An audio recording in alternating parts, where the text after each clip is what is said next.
Olá, meus amigos, muito prazer, muito obrigado por ter tirado um tempinho para ter clicado aqui nesse vídeo.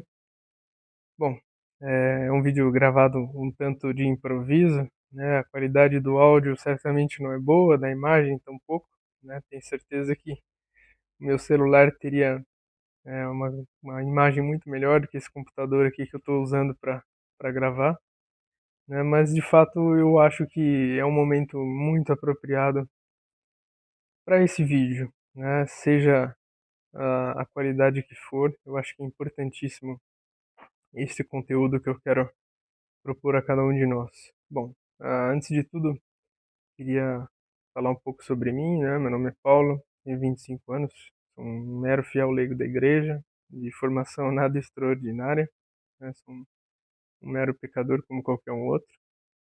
E a minha intenção aqui com esse canal é transmitir alguns conteúdos de filosofia de maneira bem acessível, né, até mesmo para o meu próprio aprendizado, né, não sou nenhum filósofo, não sou nenhum formado em filosofia, não sou um grande autodidata em filosofia, mas eu acho que a filosofia básica ela é extremamente essencial.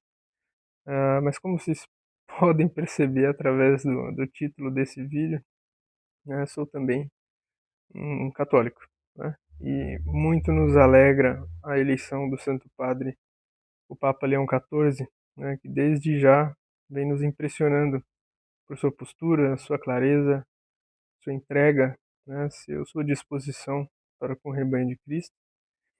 E me veio na mente um trocadilho, digamos assim, um tanto óbvio, né, até um pouco piegas, eu diria, né, mas que eu não poderia perder a chance de dizer que o nome Leão, né, ele é um nome que ruge por si só, né, é um nome que de fato tem um peso, né, não só um peso histórico que é enorme de seus antecessores onomásticos, né, os grandes papas desde São Leão Magno até o Papa Leão XIII, mas o próprio nome mesmo, a sonoridade, o significado Leão, né, é um nome que ressoa, né, ressoa e ecoa, atinge a todos os cantos, né, é um nome que enche, é capaz de encher o ambiente, né? Então, eu gostaria de criar talvez um quadro, digamos assim, uma playlist, comentando as homilias do Santo Padre, o Papa Leão XIV, né?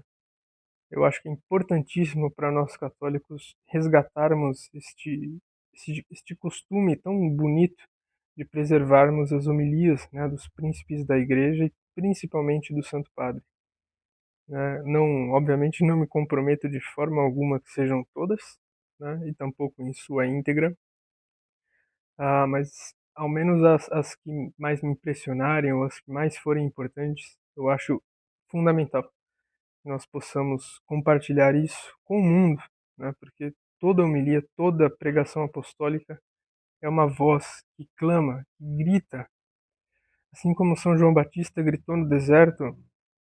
Este grito hoje petrino segue convidando a todos à conversão, né? Segue gritando contra nossos orgulhos, as nossas imperfeições. Então é de suma importância compartilharmos isso.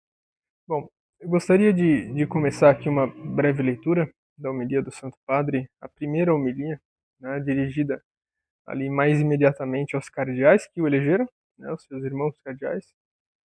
E fazendo um pequeno parêntese antes de começar, enquanto eu assistia à homilia do Santo Padre, me lembrei de uma pregação um tanto famosa de Dom Henrique Soares da Costa, né, já falecido e que falta ele faz a nós, né, em que Dom Henrique comentava uma conversa que teve com o irmão dele, né, o irmão dele médico, e na ordenação de Dom Henrique, na ordenação sacerdotal de Dom Henrique, disse: Veja, Henrique, poxa, eu passo anos estudando, me formando, aprendendo para poder chegar e fazer uma cirurgia. Você quer dizer que é só ali o bispo te ordenar e você levanta ali a hóstia, diz: eis o meu corpo e é o corpo de Cristo e acabou, né? Como é que pode? E o irmão de Dom Henrique, católico, né? Essa frase, essa conversa não tem um tom de ataque, tem um tom de conversa fraterna entre irmãos. Imagino até que num tom engraçado até. E Dom Henrique nos recordava que sim, porque não é eu, né? Não sou eu, né? Dom Henrique dizia. Não sou eu que faço isso. Cristo age em mim, né? E por que que me lembrei deste episódio, né? Porque ah, é surpreendente ver ali o Papa pregando aos seus irmãos cardeais, todos eles sentados ali na Capela Sistina, atentamente ouvindo e você observar a autoridade apostólica, a autoridade do Papa, que, né, reza a missa e prega ali a homilia, prega ali o Evangelho, e todos eles atentamente ouvindo, sentados, né, você vê a autoridade agindo. E é surpreendente porque no dia anterior, né, estavam todos eles reunidos em pé de igualdade, né, era mais um entre todos os outros cardeais, né, como pode, de um dia para o outro, a autoridade se fazer de forma tão clara, né, tão límpida, né, tão indiscutível? Podemos dizer que não é porque é o Santo Padre, o Papa Leão XIV, por ele mesmo, né, mas é Pedro, é a autoridade petrina que age ali através dele. E antes, é a autoridade de Cristo que age, porque a autoridade de Pedro vem de Cristo, sobretudo, vem de Nosso Senhor. Devemos sempre nos lembrar que o Santo Padre, o Papa, é o vigário de Cristo na Terra. Então, você vê de fato ali essa realidade espiritual operando magnificamente. Então, eu gostaria de começar aqui a leitura da homilia do Santo Padre, já a partir de, de um certo ponto, né? Sem, já cortando ali o início da homilia, partindo do momento em que o Santo Padre comenta sobre a pergunta de Nosso Senhor Jesus Cristo sobre a fé dos apóstolos, né? Então, aqui já começando as palavras do Santo Padre, né? No entanto, antes do diálogo em que Pedro faz a sua profissão de fé, há uma outra pergunta. Quem dizem os homens, interpela Jesus, que é o Filho do Homem? Não se trata de uma pergunta banal. Diz antes respeito a um aspecto importante do nosso ministério. A realidade em que vivemos, com seus limites e potencialidades, as suas interrogações e convicções. Então, ali o Santo Padre ele recorda, né, que antes de Pedro declarar a fé pura, vinda dos céus, né, revelada pelo Pai a São Pedro, de que Cristo, né, de que Jesus era o Cristo, Filho de Deus vivo, Jesus pergunta a eles: Dizeis vós que é o Filho do Homem? Né? Quem vocês acham que eu sou? E aí, seguindo aqui as palavras do Santo Padre. Quem dizem os homens que é o Filho do Homem? Pensando nesta cena, refletindo sobre ela, poderíamos encontrar duas possíveis respostas a esta pergunta e traçar outras tantas atitudes. Em primeiro lugar, há a resposta do mundo. Mateus sublinha que o diálogo entre Jesus e os seus sobre a identidade dele tem lugar na belíssima cidade de Cesareia de Filipe, que era uma cidade cheia de palácios luxuosos, inserida numa paisagem natural encantadora, no sopé do Hermon, mas também sede de círculos de poder cruéis e palco de traições e infidelidades. Esta imagem fala-nos de um mundo que considera Jesus uma pessoa totalmente desprovida de importância. Quando muito, uma personagem curiosa, capaz de suscitar admiração com a sua maneira invulgar de falar e agir. Bom, aqui uma breve interrupção. Claramente foi o que Herodes fez, né? Ali na paixão de Nosso Senhor. O, o abominável, podemos dizer assim, Herodes, queria que Jesus se manifestasse como um mago, né? Olha, esse cara não me importa, mas dizem que ele faz ali os seus malabarismos, as suas mágicas, né? Queremos ver isso de Cristo. E tristemente, lamentavelmente, é o que o mundo tantas vezes espera de Nosso Senhor. Não ligo, não sei quem é Jesus, tô nem aí, não sei o que dizem sobre ele, Não sei o que ele diz a respeito de si mesmo, mas, bom, falam que ele faz tal prodígio, tal coisa, então queremos ver, né? Essa ânsia por uma manifestação vil, né? E aqui segue o Santo Padre. Por isso, quando a sua presença se tornará incômoda devido aos pedidos de honestidade e às exigências morais que invoca, este mundo não hesitará em rejeitá-lo e eliminá-lo. E é o que o mundo faz já há tanto tempo. Rejeita Cristo, nega a verdade e o elimina, em primeiro lugar, da vida pública. Não, você quer ser um cristão? Não digo nem um católico, quer ser um cristão, seja católico ou seja de matriz protestante, quer ser um cristão, seja ali dentro da sua casa, da igreja para dentro, né? E sempre essa tendência de ir eliminando Nosso Senhor da vida pública, seguindo as palavras do Santo Padre. Depois, há uma outra possível resposta à pergunta de Jesus, a das pessoas comuns.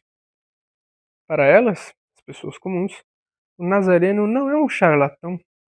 Ele é um homem justo, corajoso, que fala bem e que diz coisas certas, como outros grandes profetas da história de Israel. Por isso, seguem-no, pelo menos enquanto podem fazê-lo sem demasiados riscos ou inconvenientes.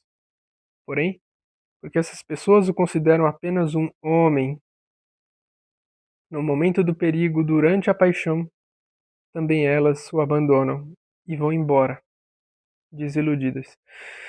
Gostaria de fazer aqui, meus irmãos, uma breve pausa novamente, porque nós, especialmente nós, fiéis, temos essa tendência. De maneira um pouco diferente, porque nós temos, por graça e por revelação e por obra da Santa Igreja, a fé de que nosso Senhor Jesus Cristo é Deus. Nós cremos na Santíssima Trindade. Mas quantas vezes, por conta de dificuldades, de tropeços próprios, falhas próprias, acontecimentos naturais de nossas vidas, nossas pequenas e grandes tragédias diárias, abandonamos o Nosso Senhor. Eu não me refiro nem à perda total da fé. Então, às vezes um pecado grave, às vezes algum disparate de conduta. Quantas vezes? Quantas vezes não vamos embora? Não abandonamos o Nosso Senhor? Mas mantendo o sentido das palavras do Santo Padre, e assim o mundo faz, até mesmo com as pessoas, não o mundo no sentido de um poder maléfico e combativo à Santa Igreja, mas as pessoas realmente, as pessoas de boa fé. As pessoas de boa fé, elas gostam da figura de Nosso Senhor Jesus Cristo. Quantas pessoas de boa fé você certamente já não viu? Nossa, Jesus era um grande mestre, né? Nossa, Jesus, né? Mas nas dificuldades não o buscam, o abandonam, porque não estão, não atingiram a fé. Não, eu ouso dizer, na verdade, não se abriram à fé, não a procuraram. A fé é um dom, né? Nós não criamos fé dentro de nós não escolhemos, digamos assim, ter a fé de uma hora para outra. Nós a pedimos e ela nos é concedida. Então, assim, as pessoas de boa fé no mundo, ainda que não sejam cristãs, têm tem Nosso Senhor em boa estima, né? Mas não não tem como suportar as durezas dessa vida. E segue o Santo Padre. Impressiona a atualidade destas duas atitudes. Repito, impressiona a atualidade destas duas atitudes. Com efeito, elas encarnam ideias que poderíamos facilmente reencontrar, talvez expressas com uma linguagem diferente, mas essencialmente idênticas, nos lábios de muitos homens e mulheres do nosso tempo. Ainda hoje, não faltam contextos em que a fé cristã é considerada uma coisa absurda. para pessoas fracas e pouco inteligentes. Contextos em que, em vez dela, se preferem outras seguranças, como a tecnologia, o dinheiro, o sucesso, o poder e o prazer.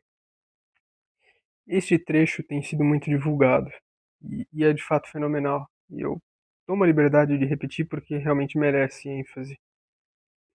Ainda hoje não faltam contextos em que a fé cristã é considerada uma coisa absurda para pessoas fracas e pouco inteligentes. Ora, estamos extremamente acostumados com isso. Não é de hoje. Qualquer um que tenha fé é tratado por inferior, por burro, por inocente, por inculto, por alguém que acredita em misticismos, em crendices, né, em coisas assim, digamos, usando a linguagem mundana, anticientíficas, né, alguém que nega a ciência, nega os avanços, né, é uma pena. É, esse discurso soberbo, ele é embebido em uma pobreza terrível, né? E aí o Santo Padre segue, né, que ao invés da fé, né, muitas vezes ocorrem os contextos em que se preferem outras seguranças, outros amparos, outros modos de vida, né, outras rochas em que você vai fundar a sua vida. E o Santo Padre cita a tecnologia, né, ou seja, o avanço tecnológico por si mesmo, indiscriminado, sem nenhum sentido transcendente a ele próprio, ou seja, o tecnicismo, né? O dinheiro é terrível, especialmente nos dias de hoje. O sucesso, o poder, o prazer, ou seja, tudo aquilo que nos comove, tudo aquilo que atiça as nossas paixões, né? Quantas vezes, não só o mundo, nós em primeiro lugar, não selecionamos essas pequenas pedrinhas para fincar a fundação das nossas vidas e não dura, não adianta. Segue o Santo Padre. São ambientes, ou seja, o nosso mundo ocidental, né, são ambientes onde não é fácil testemunhar nem anunciar o Evangelho. E aqui é impossível não lembrar do Santo Padre o Papa Bento XVI comentando que o martírio desse século seria, sobretudo, intelectual, seria um martírio silencioso. Veja, todo o mundo ainda tem conta de que o Ocidente é cristão. Não o é, lamentavelmente. É fundado, sem dúvida alguma, pela doutrina cristã, pela doutrina da Santa Igreja. E muito dela ainda se preserva, muito dessa identidade, mas já não se vive a fé publicamente. Já não se vive a fé em todas as coisas, né? E o Santo Padre nos diz: são ambientes onde não é fácil testemunhar nem anunciar o Evangelho. É um tanto escandaloso que a gente reconheça isso. E o Santo Padre segue: e onde quem acredita se vê ridicularizado, contrastado, desprezado ou, quando muito, suportado e digno de pena. Então é como se as pessoas dissessem: poxa, pobre coitado, é cristão, é católico, né? Que pena, coitado dele, é tão inferior, é tão pouquinho evoluído, né? Tadinho dele. Segue o Santo Padre. No entanto, precisamente por isso são lugares onde a missão se torna urgente, porque a falta de fé muitas vezes traz consigo dramas como a perda do sentido da vida, o esquecimento da misericórdia, a violação, sob as mais dramáticas formas da dignidade da pessoa, a crise da família e tantas outras feridas das quais a nossa sociedade sofre e não pouco. Veja, é, é de um simbolismo estarrecedor, mas sobretudo animador, que o Santo Padre se direcione aos seus irmãos cardeais, todos eles bispos, creio eu, salvo talvez uma ou outra exceção, mas em ampla maioria, todos eles bispos, ou seja, todos eles príncipes da igreja, todos eles pastores de rebanhos, pelo mundo inteiro, e diga, e a maioria do Ocidente, né, a maioria do mundo ocidental, e diga que é urgente a missão, é urgente a evangelização dos povos no Ocidente, no berço, onde outrora a doutrina resplandecia, é necessária, é urgente a missão apostólica. E que os bispos escolhidos por Nosso Senhor, cuja autoridade é dada por Nosso Senhor, ouçam o apelo do Santo Padre. E é impressionante a sensibilidade com que o Santo Padre explora a, a realidade de que nestes ambientes, ou seja, em nosso mundo ocidental, pós-moderno, onde a fé é escanteada, onde os crentes, nós que cremos em nosso Senhor Jesus Cristo, somos tratados como inferiores, somos escanteados, somos ridicularizados, somos combatidos. Nestes ambientes, de maneira, aos olhos do mundo, inexplicável, são os ambientes onde se perde o sentido da vida. Não precisamos nos aprofundar na epidemia de depressão que o nosso mundo vive, né?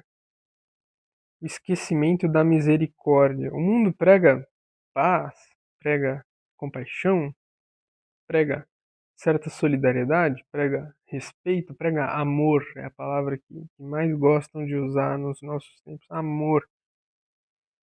Qual amor? Que amor? Que amor? Eros, filia ou caritas ou ágape?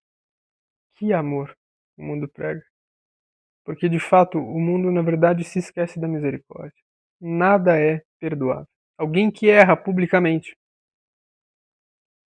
a depender da sua conduta, da sua posição, da sua importância, alguém que erra publicamente não tem direito à misericórdia. Não tem. Né? Nós vivemos aí na cultura do tal do cancelamento. Né? Não há misericórdia no mundo. Não há. E nem precisamos ir às esferas maiores, a, a cortes supremas de justiça dos mais diversos países, a governos. Não, não, não, nada disso. Nada disso. Em uma escada rolante, numa estação de metrô, não há misericórdia. Não há. Não há. E aqui um ponto gravíssimo, né? A violação da dignidade da pessoa humana. A maneira com que as pessoas se destroem hoje no nosso mundo é assustadora. A maneira com que promovemos a destruição da dignidade do ser humano, seja tratando como um produto, seja tratando como um objeto, seja tratando como um pedaço de carne a ser consumido, escravizando, seja pelo trabalho, seja pelo consumo, é, é assustador. E a crise da família, que o Santo Padre nos recorda. A família, nós sabemos, é a célula máter, é a célula mãe da sociedade. E eu não preciso ir além para trazer aqui aspectos que muitos consideram até conspiratórios, né? Não, porque querem destruir a família. Bom, de fato querem, mas é mais fácil tratar a coisa de modo simples. Alguém que constitua uma família, que se case, que deseje ter um filho e tenha o seu primeiro filho. Quão difícil é custear, ter tempo para cuidar do seu filho, para amar o seu filho, para cuidar da sua família, para sustentá-la. Não há apoio de ninguém mais ao redor. Nós temos essa sociedade completamente fragmentada. Fragmentada. Um vizinho já não conversa com o outro, enquanto há 50, 60 anos atrás Talvez fosse comum que uma vizinha cuidasse do filho da outra, enquanto essa fosse no mercado, fosse trabalhar, fosse fazer qualquer coisa. Hoje é impossível. Hoje é impossível. Famílias. Hoje, meus irmãos, sejamos sinceros, hoje quantas famílias duradouras podemos ver por aí? Né? Quantos são os casos que não ouvimos falar que um pai tem uma família com, em certa cidade com certa mulher, tem tantos filhos, com outra mulher tem outra, ou então mulheres na mesma situação. E eu não estou fazendo um julgamento pessoal, né? Sempre há um contexto para cada situação, mas veja como isso fragmenta o tecido social, como isso afeta tudo, tudo, tudo, tudo, tudo. A família é a primeira sociedade. Se esta fracassa, vem a falência no micro, né, digamos assim, o macro não será diferente. É importantíssimo rezarmos pelas famílias, não só as nossas, das pessoas que não têm fé, das pessoas que estão em situações difíceis, das pessoas que tiveram uma união, constituíram uma família, não deu certo pelos mais variados motivos, acabaram constituindo outros núcleos familiares. Sobretudo rezar por essas pessoas, por essas famílias, para que haja paz, haja união, né? Haja reparo desse tecido social. Micro, em primeiro lugar, para que seja restaurado também de maneira maior, no macro, né? Bom, segue, segue o Santo Padre, né? Ainda hoje não faltam contextos nos quais Jesus, embora apreciado como homem, é simplesmente reduzido a uma espécie de líder carismático ou super-homem. E isto não apenas entre os não crentes, mas também entre nós, muitos batizados, que acabam por viver a este nível no ateísmo prático. É um pouco do que eu já comentava anteriormente, né? Nós temos essa tendência também, nós que temos consciência da fé, que vivemos os sacramentos, seguimos a sã doutrina, quantas vezes não temos a tendência de imaginar que Nosso Senhor deve ser um Deus a nosso serviço, aos nossos caprichos, um super-homem. O Senhor resolverá os problemas da minha vida, me dará uma casa, um carro, fará meu trabalho prosperar. Isso não é a verdadeira fé, e uma fé assim ela não resiste. Ela, ela está muito perto da ruína.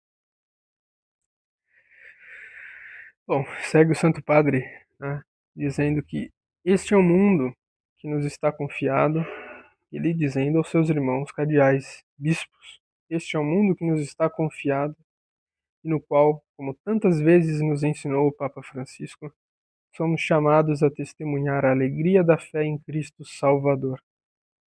Por isso também para nós é essencial repetir: Tu és o Messias, o Filho de Deus vivo.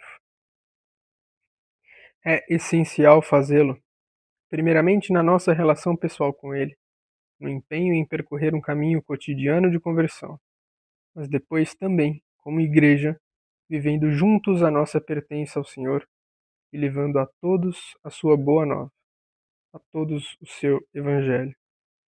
E aqui, seguindo para as palavras finais do Santo Padre, que são belíssimas, belíssimas, ele segue: Digo isto em primeiro lugar para mim mesmo, como sucessor de Pedro, ao iniciar esta minha missão de bispo da igreja que está em Roma, chamada a presidir na caridade a Igreja Universal, segundo a célebre expressão de Santo Inácio de Antioquia. Ele, enquanto era conduzido como prisioneiro a esta cidade, lugar de seu iminente sacrifício, escrevia aos cristãos que aqui se encontravam. E aí abre aspas, ali as palavras de Santo Inácio. Então, serei verdadeiro discípulo de Jesus quando meu corpo for subtraído à vista do mundo. Segue o Santo Padre. Referia-se ao ser devorado pelas feras no circo, como aconteceu. Porém, as suas palavras recordam, num sentido mais amplo, um compromisso irrenunciável para quem, na Igreja, exerce um ministério de autoridade. Isso aqui é magnífico. Desaparecer para que Cristo permaneça. Fazer-se pequeno para que Ele seja conhecido e glorificado. Gastar-se até o limite para que a ninguém falte a oportunidade de o conhecer e amar. Que Deus me dê esta graça, hoje e sempre, com a ajuda da terna intercessão de Maria, Mãe da Igreja. Veja, é belíssimo. O Santo Padre, o Papa Leão XIV, sintetiza muitíssimo bem a missão apostólica, que também é nossa, também é minha, é sua, é de todos nós.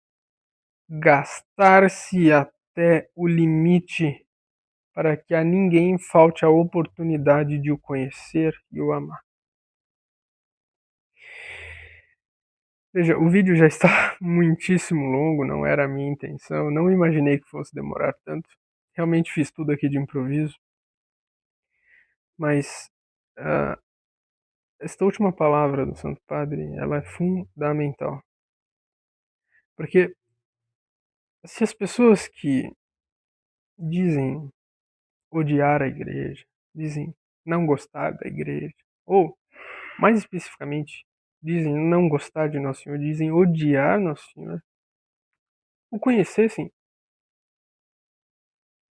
seria impossível. Seria impossível. Se as pessoas conhecem tão somente um espantalho, uma ideia, uma concepção completamente distorcida, um borrão em um papel, né? Que acham ser a cópia perfeita de um livro, né? Uma edição de um livro. Nossa, eu não gosto desse livro. Não, você tá vendo um borrão, cara. Você não tá vendo o livro. Você não tá vendo o que você diz combater, o que você diz não gostar, né? E por uma simples razão, é a verdade. É impossível alguém conhecer a verdade e odiá-la. É impossível. Ela pode ser indigesta, a verdade pode ser indigesta. Mas odiar a verdade, não. Não. E de fato, no mundo, me recordo de um vídeo do Padre Paulo Ricardo em que ele comentava: no mundo, se tiver umas 100 pessoas que odeiam a igreja, talvez seja um número alto. Claro, é bem maior do que isso. Nós temos aí certas seitas em especial, né, que não vale, não é o assunto aqui, né, que tem um número grande de adeptos, né? Mas se as pessoas realmente soubessem o que é a igreja e não se prendessem a espantalhos, a confabulações, a fantasias que inventam, a histórias da carochinha sobre a igreja, sobre certos períodos históricos, é impossível que alguém odeie isso.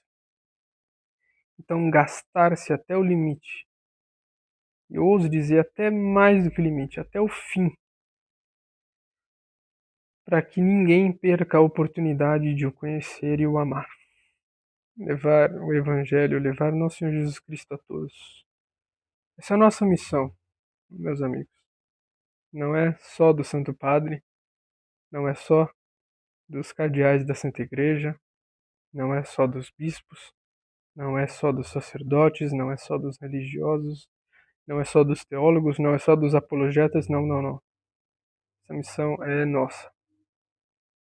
E que a voz do leão que grita, que chama todos à conversão, chegue aos nossos ouvidos e através também de nossas bocas, chegue aos ouvidos de todos.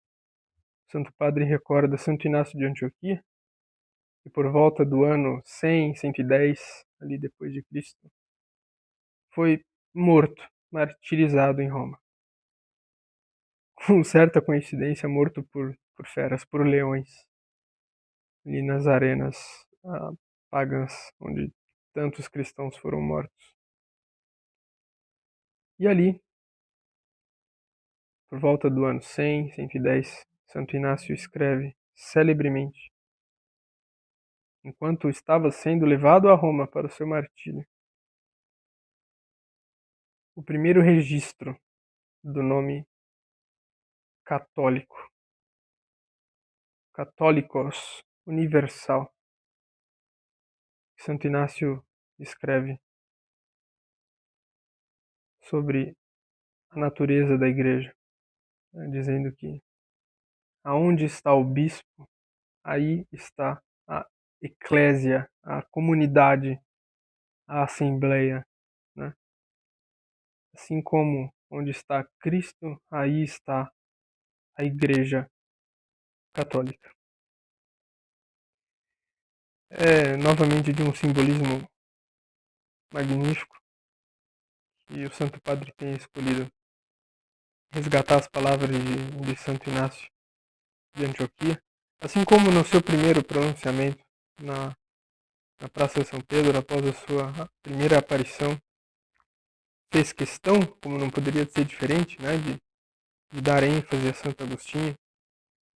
Temos visto que o Santo Padre, o Papa Leão XIV, tem tido essa sensibilidade de resgatar a patrística, de resgatar a fé dos santos padres da igreja, né?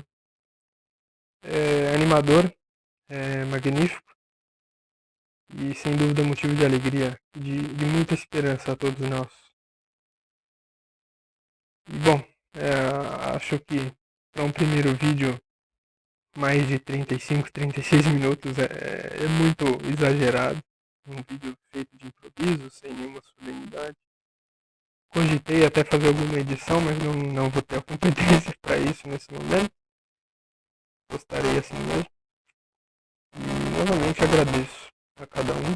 E em breve, se Deus quiser, teremos mais oportunidades para ecoar a voz do leão, a voz do Santo Padre, e na minha humilde vontade de transmitir algum conhecimento, talvez produzirmos aí alguns vídeos de conteúdo filosófico. Meus amigos, muito obrigado. Desejo a todos sem exceção alguma, que fiquem com Deus. E a paz do nosso Senhor Jesus Cristo esteja sempre conosco e que possamos juntos sempre crescer na fé e na caridade. Muito obrigado e até uma próxima.